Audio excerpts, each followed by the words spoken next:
Hello, and welcome to another episode of The Climb, the Confident Leader podcast. I'm your host, Rahul Karan Sharma, where we share stories of leaders moving from invisible to becoming an influencer. And today, I have a pleasure to introduce you a guest who is joining us from Spain. She helps her clients globally to share their personal stories into their marketing strategies that attract their dream clients and deliver predictable business growth. She's a public relation consultant, and her business is you and your marketing. Ladies and gentlemen, please put your hand together for Mel Whittaker to our show. Mel, how are you doing today? Oh, thank you so much, Rahul. Thank you for having me. I'm really good. It's a beautiful sunny day in Spain yet again. Awesome, great. Mel, when we were having our conversation a few weeks back, you really amazed me with the journey, how you moved from where you were and where you are today. Uh, I would love you to share your journey with our audience so they get to know the real Mel. Yeah, of course. I think people will gather with my accent that I'm from the UK. And I decided to move to a beautiful Spanish island that captured my heart. And I did it just before England voted to go independent of Europe. So, for those in America, you may not know, but it was called Brexit. And I knew if I didn't take the leap to follow my heart and do what makes me happy, then I knew that with all the red tape and the bureaucracy, it would be very hard for me to do it. So I was like, you know what? We get one shot at life. I'm going to go for it. And I did. And I booked a one-way ticket, got here. In England, I'd always been a secretary and I knew that I was going to give that life up. And that didn't bother me because at that stage in my life, I wasn't bothered about climbing up a corporate ladder anymore. I wasn't doing work that made me happy. And so I thought, you know what? I'm just going to go and do what I want to do. And it was great. I was working outside restaurants front of house and I was getting them to come in, to have food, to have drinks. And that was really easy to do. It suits my personality. I'm very bubbly, I'm very outgoing. And obviously, the tourists are on holiday and they're not stressed. So, it Mhm. just worked. But then after 2020, as with anywhere in the world, it was forever changed. And so I didn't need to be in Facebook groups promoting restaurants at all because we had the football and it just flowed. But then after 2020, you've got to be active online. You've got to. And Mhm. there's a skill to that. And so I started bringing the work that I do, being front of house, into the groups. And I was taking photos and taking videos and writing the content and being active in the groups and chatting to tourists without trying to pressurize them to come to my venue. I was just very free and easy, shooting the breeze. It was really good. Mhm. And then what's been interesting is I've always followed coaches on Facebook. I've always liked to follow them and see what they do. And I was friendly with one coach, and she saw my journey and she saw me up my game after 2020. And she saw it. She saw me in a foreign country fighting for my dream. Every day was survival. And she saw that tenacity about me, but without being too full on. And she just said, I'm going to start doing retreats. She was doing it at a venue that she had bought. And she said, I want you to promote them. And so I started doing her PR and I was getting her seen on podcasts and magazines and newspapers, digital TV, you name it. And it's just progressed from that. I genuinely love what I do. So I work with female coaches and female service providers, and they come to me when they want to go bigger. So they're killing it online. They're doing their emails, they're doing their social media, they're doing all the things they want to do as regards to their marketing. But now they come to me when they want to launch something. So it could be I want to sell a book, I want to fill a retreat, anything like that. But they also want to grow their audience. Got it. Awesome. And it's great that that coach really saw that potential in you and navigated you to realize your dream. That's simply amazing. Yeah. Um, you also mentioned again, I'm going back to our prep call that you worked on the investment banking floor. Uh, which is very, very stressful environment. It is. So, so you have gone from that fast-paced world of investment banking Yeah. to founding your own PR and marketing firm. I'm sure, Yes. Mel, this would not have been easy. Uh, Share with us what kind of mindset shift you had to go through to evolve yourself as a leader, as an entrepreneur. Look, when I was living in London, that was where I was being a trading floor secretary. I loved it. I mean, at that point in my life, I loved London. I was there for the fast pace, the bright lights. I was partying all the time. It was where I was at in my life, and I just loved it. And I didn't seek out to be a trading floor secretary. I stumbled into it. But again, I took to it like a duck to water. Now, not many women would willingly take a role like that because you're straight in the lion's den. It's a male dominated industry. If they want to give you grief, they're gonna test you the way that when you're at school and the bully, Johnny, wants to pull your pigtails and see how far he can push you before you cry. There was a lot of that. And, I'm I'm gotta be so and so when I want to be. And I wasn't intimidated by that. And if anything, what I learned from that experience is actually that you gain their respect. They push you, and the job is challenging because you know what it's like in a city. Everyone wants things yesterday. A lot of the times they wouldn't even know how the job would get done. A lot of my guys would come up to me and say, I've no idea how you do this, but get it done. Right. And I never ever felt worried about that because I always had the mentality, there'll be a way, you know? And I loved that. I loved that I was challenged all the time. And I always felt great at the end of a working day because number one, it was unpredictable. No 2 days were the same. You never knew what someone was going to throw at you. And when you left at the end of the day, there was a real sense of achievement and that something got done and lives were changed and someone's made a load of money on the stock market. Do you know what I mean? It was just, it suited me. So now come to talk about where I am now. So for anyone who's living your side of the world in America, where I live, it's a beautiful Spanish island. It'd be like moving to Mexico. So as you can imagine, nothing like that. The whole Spanish mentality, mañana, and there's no schedule, and everyone's just on island time, as we like to say. Sometimes it can be frustrating because obviously that will never ever leave me. I lived in Manchester, that's where I was born, then moved to London. When you've lived in cities, it never leaves you. Never, ever. And you learn to adapt. That's why you come over. I knew my life was going to change. So you learn to adapt and you just go, you know what?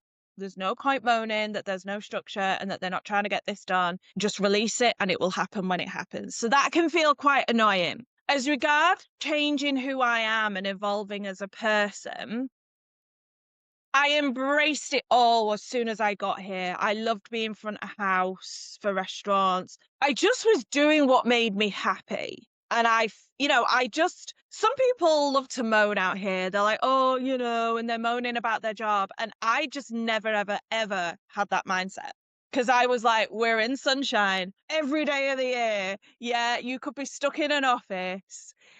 And I just love chatting to people. I think people are fascinating. And obviously, being here, we have people from all over Europe come out. We even have some Americans that'll come out. And so you're meeting people all the time. And I know that anybody can say this, it isn't just where I am, but 2020 was a real learning point for me because number one, I was in a foreign country when the world had gone nuts. It was a very scary time because obviously nobody knew when it was going to end. They took tourists away from us for 6 months. Well, on our islands, there's a bunch of islands called the Canary Islands. The only reason that these islands exist is tourism. There's no other reason why you're going to come to these islands. Mm-hmm. So that was very weird, just walking around and all there is the Spanish and the people who've decided to come and live here. And that was really weird. That was a very weird time. And I always knew that I would eventually want to set up my own business. I always knew that. I knew I wasn't going to want to stay in that forever. And I adapted. And it's interesting because, like you say, the coach who hired me, me and her had a conversation one day. And she said, the thing is with you, Mel, you didn't let it frighten you. You saw what was going on, you observed how the land lied, and you ran with that. You knew the only way to keep businesses going out there was Facebook, and you saw that. And you saw the power. I mean, I saw the power of promoting in Facebook groups daily. It was the difference between a full restaurant or nothing. That's how contrasting it was. Hmm. And I genuinely love marketing. I suppose, in a way, even though I wasn't a banker when I worked with investment bankers, I was in a sales arena. So I was always used to high energy, competitiveness, wanting to do well, having a team, making sure that they were doing well, making sure that they were happy. So I've always had that mentality of thinking outside the box. Hmm. Always will think outside the box. If you give me a problem, I will solve that problem. Might take me a while, but I will not look at the problem and go, oh, well, we might as well give up. No, I look at that as a challenge and I look at how I can change it. And so what happened is I adapted, I started off doing social media. It wasn't that I was thinking I was going to be a social media manager. I don't know if that was really in my head, but I loved social media. And I took to it like a duck to water. And I saw many people that hated it. And that's outside of the restaurant industry. And so I set up a course for a lot of women who I knew were in like MLMs and I knew that they weren't doing well. And I was like, girls, I've set up a course that's going to teach you to sell in a way that's going to make you feel great. Hmm. And I made it a no-brainer. The cost was stupid. They all joined, and the changes that those women had, not just as in the selling, but creating a team because they were being themselves. And so people were attracted to them just being themselves. It was just great. And Awesome. then, as I say, when that woman hired me to do her retreats, I just genuinely love helping a female business owner. Because here's the thing, for someone to hire you to do public relations, that's a big leap. That's a big step. And that business is their baby. They've worked really hard to get it where it is. Hmm. And for them to say to you, okay, let's do this, they're practically handing you their business. It's like giving a child over to you. It's a Yeah. personal decision. And I love helping women go through that. I love it. Good, good. And what I'm leaning towards is, and I think we have spoken probably around 45 minutes from this call to the previous prep call, Mel. I see you as a servant leader. You you focus on serving your people, which is so unheard of, in especially in the marketing business. I mean, everyone is trying to get your money, everyone is trying to just try to sell you something, entice you on an offer, and whether the result come or not, it's not their, they're not thinking about it. But what I have learned about you, you focus on serving your clients, you focus on getting them the results. It's just not only about money. So that's a very Absolutely. important aspect when someone is trusting you to give their life. If you see, PR is your life, because one wrong thing can ruin your reputation, can ruin your credibility. Absolutely. So it's very, very important to have a person who can be trustworthy, who has your best interest. So listeners, if you're thinking about improving your business, improving your brand, building your credibility, reach out to Mel and see how you can work together. Give a call, have a connect, and probably just have a conversation. I'm not saying that, she may be the right person for you. It is, and she may have the bandwidth. But again, having a conversation is the first step. I just want to pause here a minute, Rahul, because I am starting with a new client in January, and they approached me. We hadn't discussed anything. We were not having conversations. They sent me a message and they said, I've been observing the way you work for your clients and the way you do things, and I would like that for me. And I mean, that's the biggest compliment you can give a PR consultant, because when I work with a client, obviously I'm giving them a platform.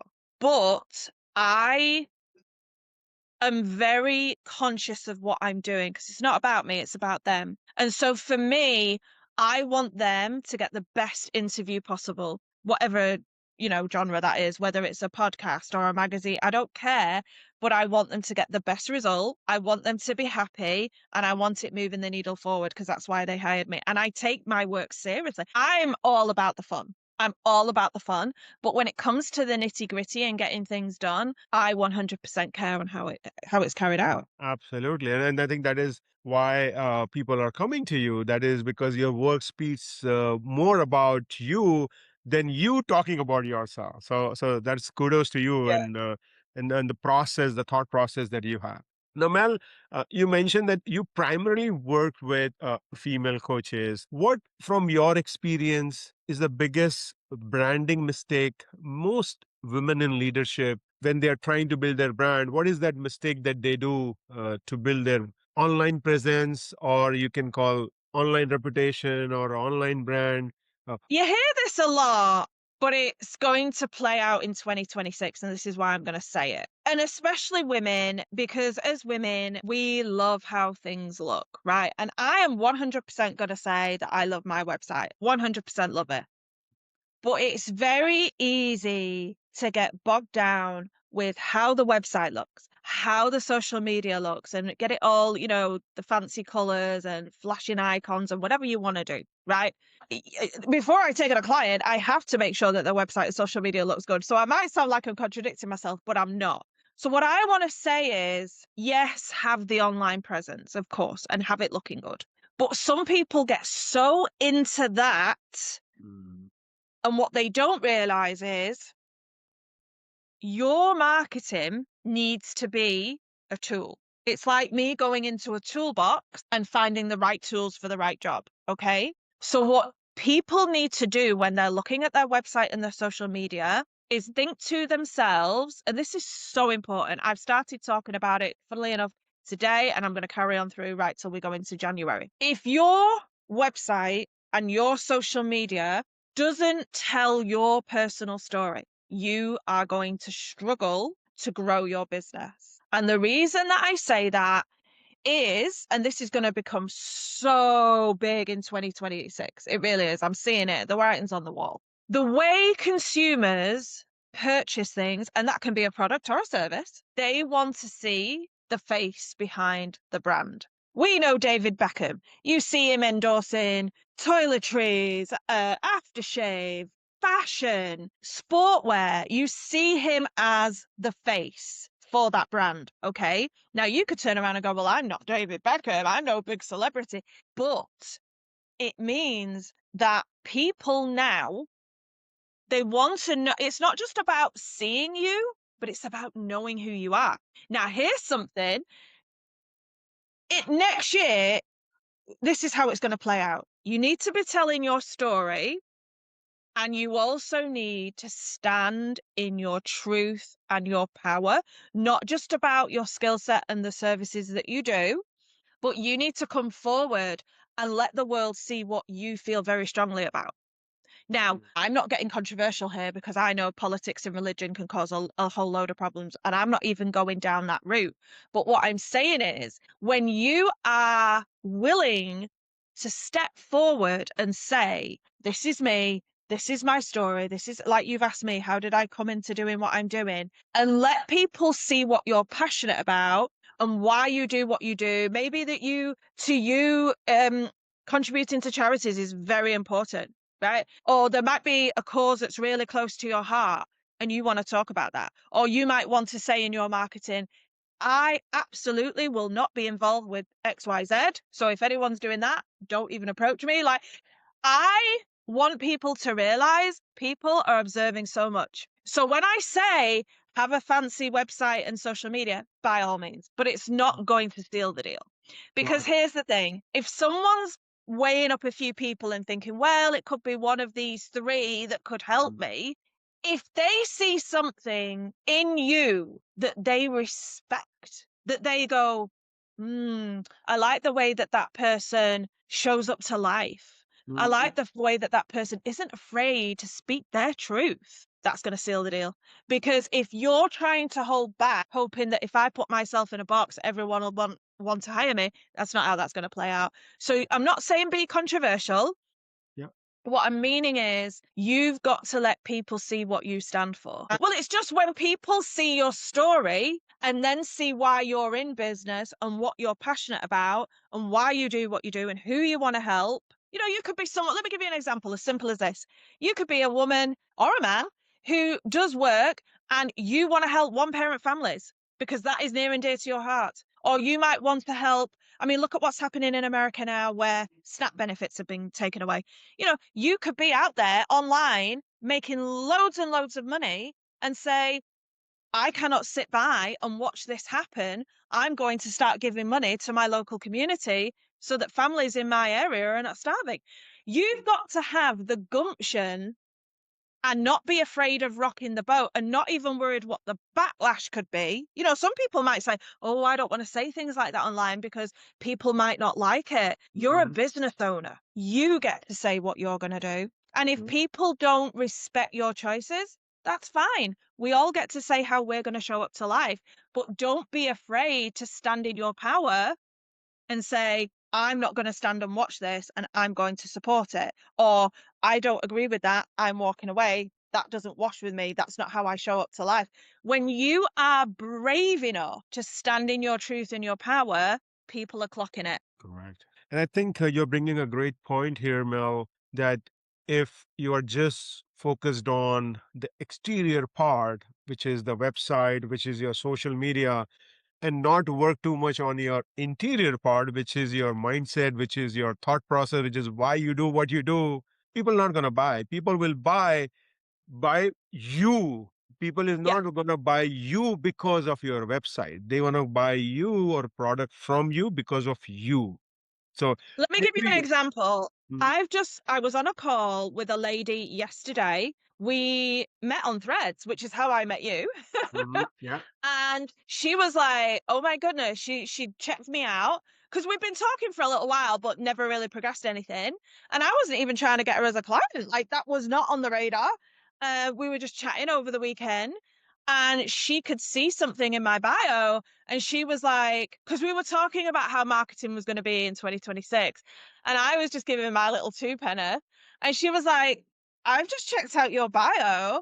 And I love what you stand for. I love what you're saying. It's a no-brainer for me. I've just booked a call and I secured her yesterday. Now, what she said to me when we were on the call yesterday was, she said, when I came to your website, there was no doubt in my mind what you were doing. Now, okay, it's easy to go, she does marketing and public relations, but it was deeper than that. She said to me, could see very clearly because you'd confess things in your about section that gave me history about you. I was like, I get this girl. I get where she's coming from. I like the fact she's admitted this about herself. Can you see how when you are not afraid to say things? And here's the deal. Some people don't want to talk about some of the bad things that happened in their life. And it's those very things we do need to talk about because nobody's perfect. You know, this whole flexing online about the perfect life and the perfect house, the perfect car, right now, that's the most insensitive thing that you can do. It really is. Yeah. I'm all for people being successful, having loads of money, creating a life that they're in love with. But if you feel that you've got to flex it to get the clients, it's a no from me. So when I hire clients, I hire them because I see that they care about human beings and don't just view them as a human, as a transaction. And so the fact she saw that in my website, I was like, wow, that proves I'm walking my talk because she saw it before the call. Very good. Yeah. So you just gave a very good example. It's not about the flashy thing, it's the content, the true content. And being vulnerable is a part of leadership. Being vulnerable is part of you. So it's not always that you have been on a bed of roses. We have our own fair share of challenges. Everyone, even the best of the best, had their own challenges. Sharing those challenges with people is very, very important. Now, Mel, I want to just switch gear here. So folks listening to us, not everyone will have a budget to hire a PR professional. Not everyone is an entrepreneur or a coach who needs a professional like you. So my ask from you is someone who's listening does not have a budget, or someone who's listening who is a corporate leader, um, and does not have any intention to come out as a coach. Do you have any practical tips or any steps that they can take to really establish their own personal brand without going viral or without spending too much of money? Yeah. So this will be a little bit of homework. Okay. And if you do this, you'll really transform things. So I have these conversations with clients all the time, and they see what I'm talking about because they go on this journey with me. So we forget the more we show up online, because being online is just part of human life. You don't even have to have a business and you're already online. It's just life. The thing is, which people overlook, is we think people know us. They don't. 99% of people who stumble across you online don't know you. They don't know you, right? They can see what you do for a business, but they don't know you. So the homework that I want to set you is look at your online presence. I don't care what apps you're using. I don't care what, even if you haven't got a website, like however you're showing up, it might mean that you're on Substack, for instance. Whatever the thing is that you are doing, I want you to ask yourself this question. Would somebody know who I am, as in my story? And I'm going deeper than, hi, my name is XYZ and I live in XYZ. Like, no, that's not telling me who you are. We've all got a name and we all live somewhere. What I'm saying is go deep, stand for something. So when someone finds you in the online space, apart from seeing that that's the business you have, what do they know about you? Mhm. Are you expressing your personality, or are you very vanilla? Right? Because here's the thing. It's funny because when I'm talking to my clients, they can get a little bit rigid at the beginning. And I always say to them, especially when you've come from corporate, because corporate puts you in a box and you've got to be away. And then when they've got this full freedom to just express, I always say to them, you're not reading the news. So when you go live, if you want to do a Facebook live, what Instagram live, TikTok, whatever the thing may be, or maybe you want to do a pre-recorded video, like don't be so rigid. Like I love watching people do videos. They've poured themselves a drink. They're just sat there chilling. They might crack a few jokes if that's their personality. They might tell you about something that's gone on in the day, whether it was a good thing or a bad thing. And they're just shooting the breeze. And to me, those are the best videos because it's like you've just stumbled into someone's front room and they're just having a time with you, right? And so what the homework is look at how you are presenting yourself, number one, then the business, number two, and think to yourself, do people actually know me? Mm. Do they know anything about me? Like if you're a one parent family, tell people you're a one parent family. If you've got loads of kids and you want to say you've got loads of kids, tell them that. Maybe you've got one of my clients has got 9 dogs. Mhm. Talk about your 9 dogs. Like, whatever the thing is that you are willing to talk about in your life, maybe you've got a hobby that you really love. Maybe you're a golfer, or maybe you like to just go running, or maybe you want to help at animal sanctuaries. I don't care what the thing is, Mm. bring it to the front. Mm. And most people don't, because it's like, oh, well, I'm a business and I've got to look like this and I've got to sound like, no, you don't. You're a business with a heartbeat. You have to view your business the way you view your personality. Now, okay, it's very clear I'm an extrovert. If I was dealing with an introvert, I would still ask them to do the same. I would never ask someone to do something that isn't right for them, but I would say, be true to you. So, introvert, extrovert, it doesn't matter, but you have to show up in a way that makes people feel, number one, comfortable, and number two, they want to be in your orbit. Mm. You know, this is another thing that's going to be big. Let me just say this. In 2026, this is going to be massive. Mhm. You have to be building community every day, which is obvious. A business has to grow.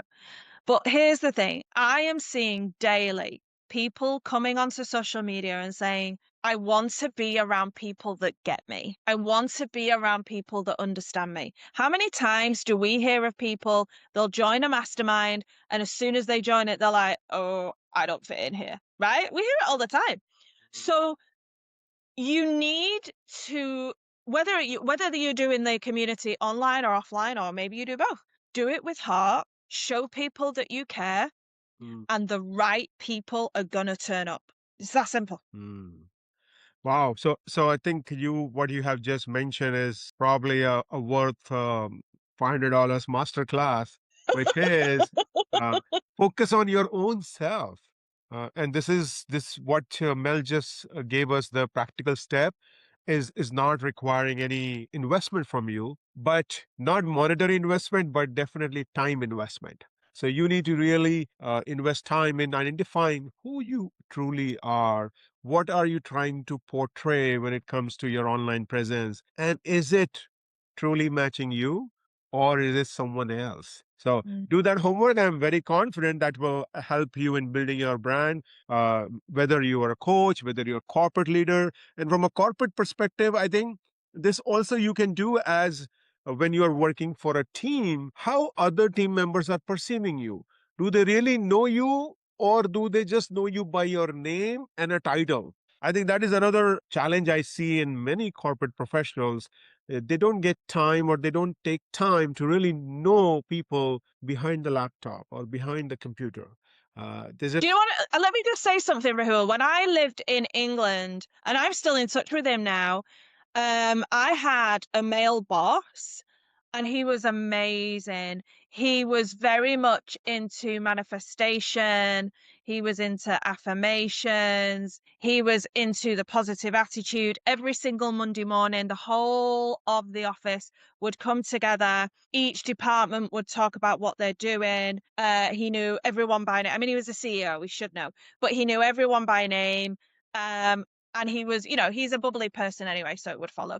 But to me, that was one of the best meeting experiences I had working for him because he genuinely cared about others.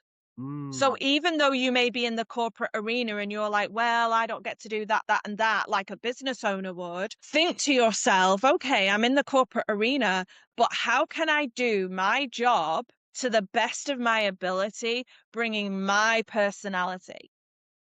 No one can take your personality away from you. And if anyone's trying to strip you of your personality, it ain't the right job. So, how can you show up to the best of your ability, get the job done well in a way that feels good, and you're being true to you? And you're a good person. Like, people want to work with you, and you're a great member in the team. And people are like, hey, it's such and such a buddy, and they're glad to see you. absolutely. So it's all about the genuineness. And I think my wife always tells me, Mel, that specifically God has given this sixth sense to female, especially, that they're able to identify if you are real or if you are faking. Uh, well, so if you really want to come across as a genuine person, give a genuine compliment. Don't give compliment just to please the lady because Mm, they are smart enough to know whether you are giving it from your heart or you are just trying to strike a conversation. I know. Well, we are. I think the time is passing very very quickly, and we are on the verge of our last segment, Mel.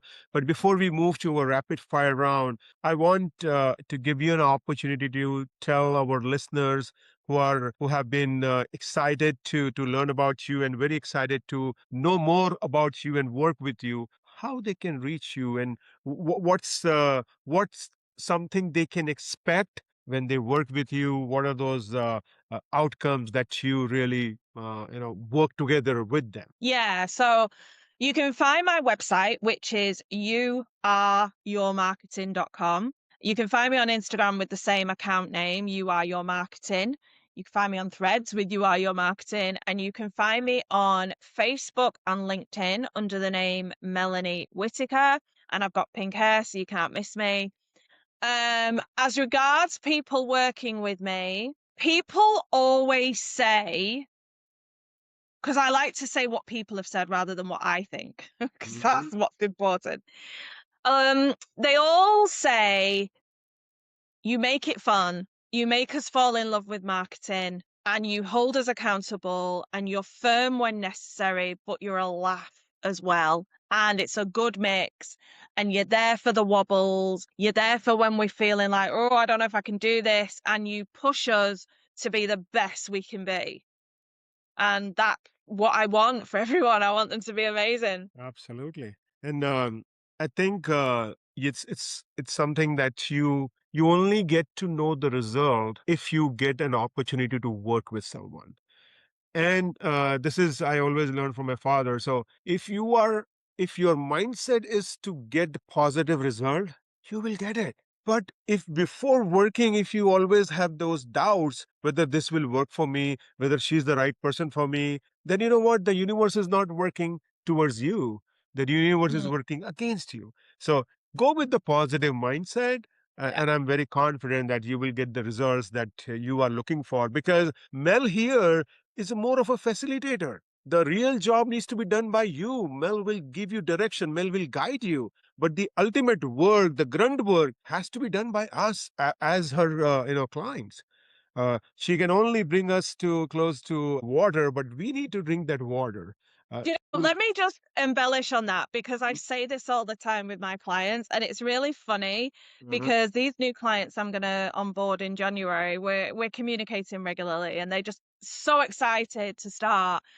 And I'm loving their excitement, right? And I say to them all the time, you are a PR's dream. And the reason that I say that is I can get you all the PR in the world, but if your energy is flat, or there's something about you that seems off, like people are observing you, but they're like, don't know, I'm just not feeling this.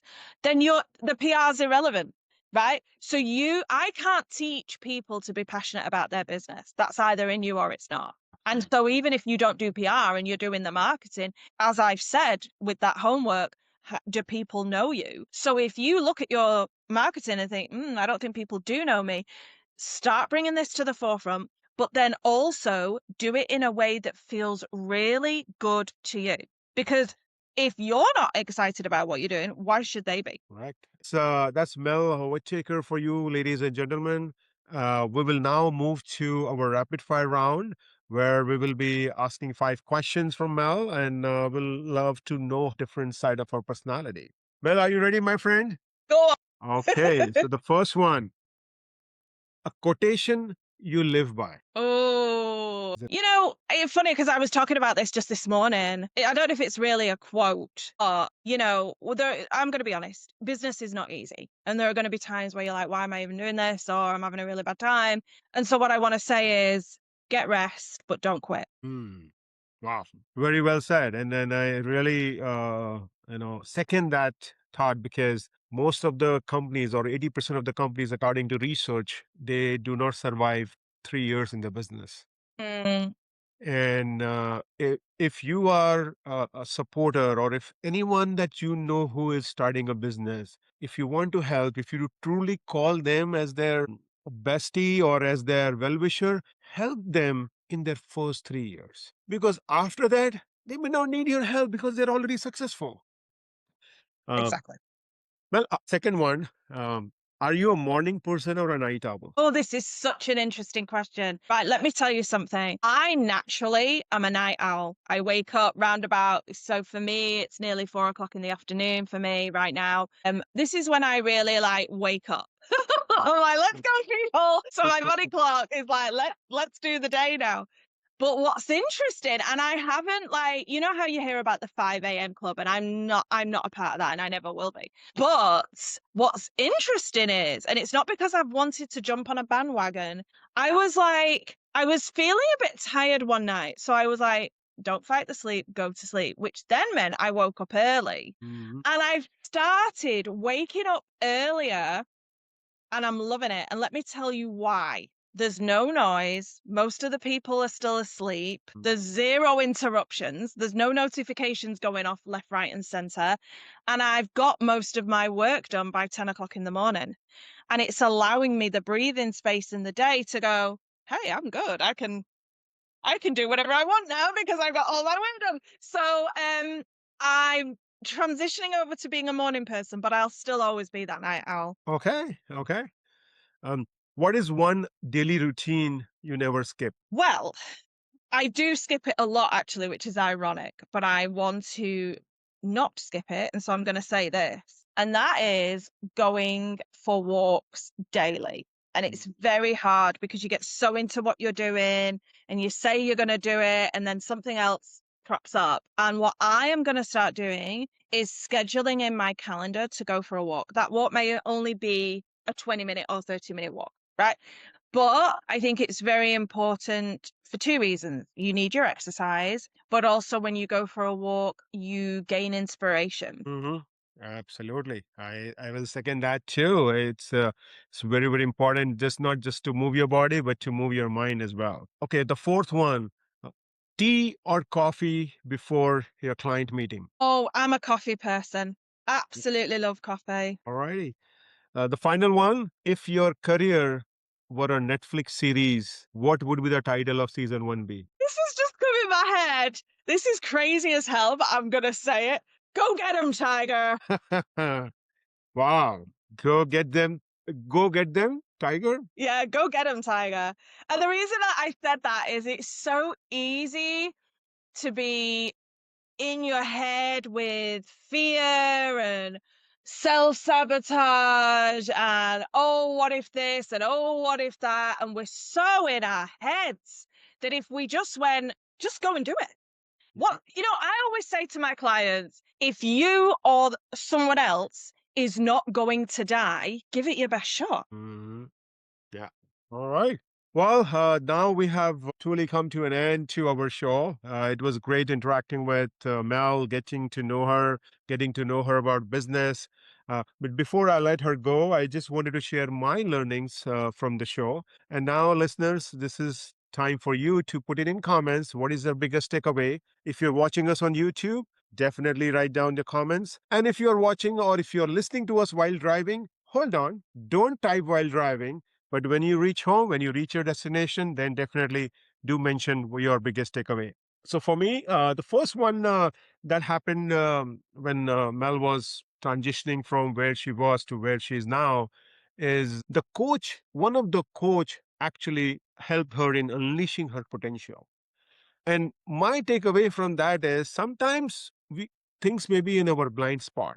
We may not know what we are really good at. So take help of a coach. You may not be surprised at how they can uncover some golden nuggets, some greatness in you. So that was number one. Number two was the pivot that she had was, she was very adaptable.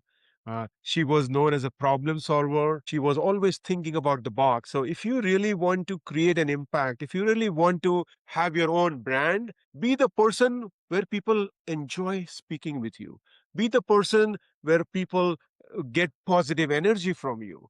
Be adaptable, be a problem solver, and be the person who will really bring the best in others. Uh, Thinking out of the box. So, that is how Mel has been doing with her clients. She's really servicing them from a servant leader heart, and that's very, very important.